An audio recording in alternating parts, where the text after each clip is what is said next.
I always find myself wanting to find out what the material derivative of a scalar field is. So you're given the velocity field, which is this top line, and you've got the scalar field. So the general formula for finding out the material derivative is dc over dt, small dc dt, plus q dot nabla, which I've got another video on how to calculate the nabla of something. I'll probably link it in the description, or it's in the playlist entitled University Mathematics.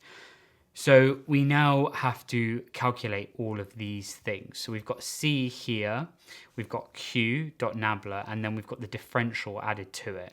So let's do the quick and easy thing. Let's do the partial derivative of this, the scalar field. So the partial derivative of, to get dc dt, is going to be this differentiated with respect to only t, which is pretty simple. It's this part here. It's going to be minus 2 x squared plus y squared plus z squared e to the minus 2t. We know that r equals x plus y plus z, so r squared is going to be x squared plus y squared plus z squared. This is not a dot product here followed by a multiplication. It's a directional derivative operator acting on C. So therefore, if you have the nabla of C, and I'm going to kind of skip past this a little bit, maybe skip a few steps just because this isn't a video on how to work out the nabla of anything. You're going to get nabla r squared, because I've replaced this, up here, this, e minus 2t. So that's then going to be e minus 2t dot 2x I plus y j plus z k, which is 2e minus 2t r, so small r. And since q equals r, and nabla c equals this, we should get q dot nabla c, which equals r dot 2e minus 2tr, which is the same as 2e minus 2t. And then if we go x squared plus y squared plus z squared. So all I've done there is just plug all the different bits in. But we're not totally done yet.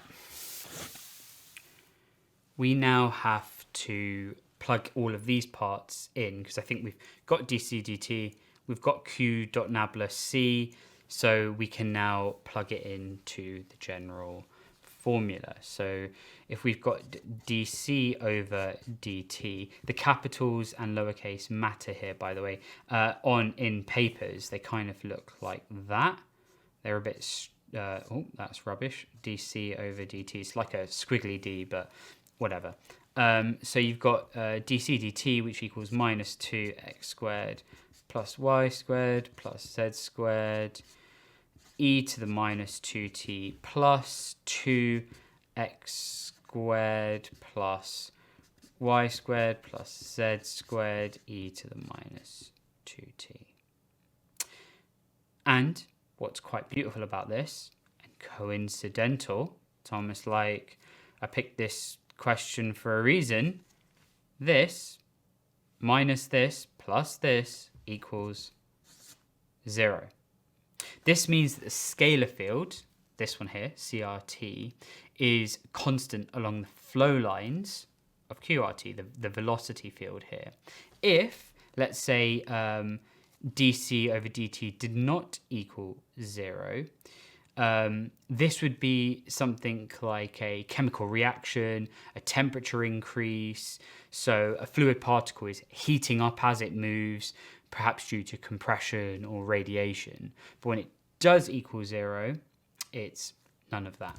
So there we go. You just need to remember this equation and know how to do a little partial derivative, a couple of substitutions, and you can calculate the material derivative.